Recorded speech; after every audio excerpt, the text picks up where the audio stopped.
நல்வணக்கம் அன்பான நண்பர்களே. இன்று ஜூலை 31 ஆம் தேதி. உங்கள் ராசிக்கு என்ன சுப சிந்தனைகள் காத்திருக்கின்றன என்பதை இப்போது பார்ப்போம். இந்த வீடியோ உங்களை பற்றித்தான் போல் இருக்கு என நினைப்பீர்கள். மேஷம், புதிய தன்னம்பிக்கை, வெற்றியின் பாதையில் இன்று முதல் நடை. ரிஷபம், தொழிலில் சிறிய மாறுதல்கள் நடக்கலாம், நன்மையாக முடியும். மிதுனம், புதிதாக யாரோ உங்களை புரிந்து கொள்வார்கள். கடகம், வீட்டிலே சின்ன குழப்பங்கள் இருக்கலாம், ஆனால் நீங்கள் சமாளிக்க திறமையானவர்.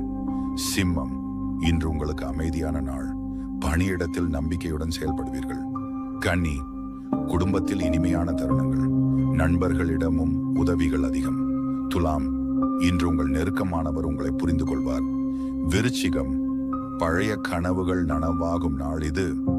தனுசு, உங்கள் பேச்சு இன்று மற்றவர்களை ஈர்க்கும், கவனமாக செயல்படுங்கள். மகரம், உடல் ஆரோக்கியம் மீது கவனம் தேவை. கும்பம், புதிய வாய்ப்புகள் காத்திருக்கின்றன, தயங்காமல் முயலுங்கள். மீனம், உங்கள் முயற்சிக்கு இன்று பாராட்டு கிடைக்கும், மனதில் உற்சாகம் பிறக்கும். ஃபைனலி, நாளை முடிந்தவரை அன்பாக, உண்மையாக, பொறுமையுடன் வாழுங்கள். உங்கள் நாளை நீங்களே மாற்றலாம். உங்கள் ராசி உங்களோட இருக்கு. இந்த வீடியோ உங்களுக்கு உதவி இருந்தால் லைக் பண்ணுங்க, ஷேர் பண்ணுங்க, சப்ஸ்கிரைப் பண்ணுங்க. நாளைய ராசி பலனுடன் மீண்டும் சந்திப்போம். நன்றி, வணக்கம்.